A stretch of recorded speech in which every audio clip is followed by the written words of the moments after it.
നിഷ്കളങ്കമായി മധുരമായി സംസാരിക്കുക. ആരോട്? ഈശോയോട്.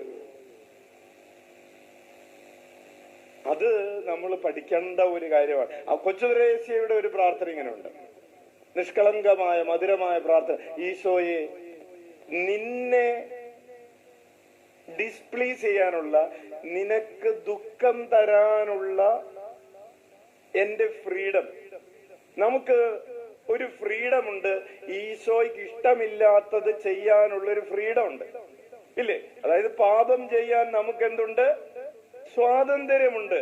അപ്പൊ കൊച്ചു ത്രേസ്യ ഈശോയോട് പറയാണ്, ഈശോയെ, നിനക്ക് ഇഷ്ടമില്ലാത്തത് ചെയ്യാനുള്ള എന്റെ സ്വാതന്ത്ര്യം അങ്ങ് എടുത്തു മാറ്റണമേ.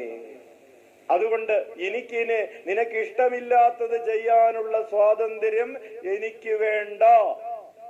നിഷ്കളങ്കമായി മധുരമായി സംസാരിക്കണം. Hallelujah, hallelujah. അല്ലെങ്കിൽ വിശുദ്ധ അഗസ്തീനോസ് ഈശോയോട് പറയാണ്, ദൈവമേ, നിന്നിൽ വിലയം പ്രാപിക്കുന്നത് വരെ, നിന്നിൽ ലയിച്ചു ചേരുന്നത് വരെ എന്റെ ഹൃദയം അസ്വസ്ഥമാണ്.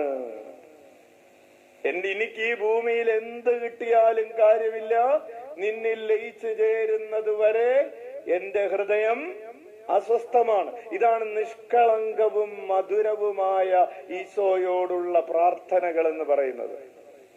കൂടുതലുണ്ട്. ഓരോ വിശുദ്ധന്റെയും ജീവിതം, ഫ്രാൻസിസ് അസീസിയുടെയും വിശുദ്ധ അന്തോണീസിന്റെയും ഒക്കെ ജീവിതം നിങ്ങൾ പരിശോധിച്ചാൽ നമുക്ക് ഇഷ്ടംപോലെ ഇതുപോലെ നിഷ്കളങ്കമായ മധുരമുള്ള പ്രാർത്ഥനകൾ കിട്ടും. പൗലോസ് പ്രാർത്ഥിക്കുകയാണ്, കർത്താവേ, നിന്റെ സ്നേഹത്തിന്റെ ഉയരവും നീളവും വീതിയും ഗ്രഹിക്കാൻ എന്റെ ആന്തരിക നേത്രങ്ങൾ തുറന്നു തരണമേ. വേറൊന്നും വേണ്ട. ഹല്ലേലൂയ. അല്ലെ? അതുപോലെയുള്ള നമ്മുടെ പ്രാർത്ഥനകളാണ് ഈശോയെ, ഈശോ ഈശോ ഈശോയെ പോലെ ആയാ മതി, എനിക്ക് വേറൊന്നും. കൈയടിച്ച് കർത്താവിനെ നന്ദി.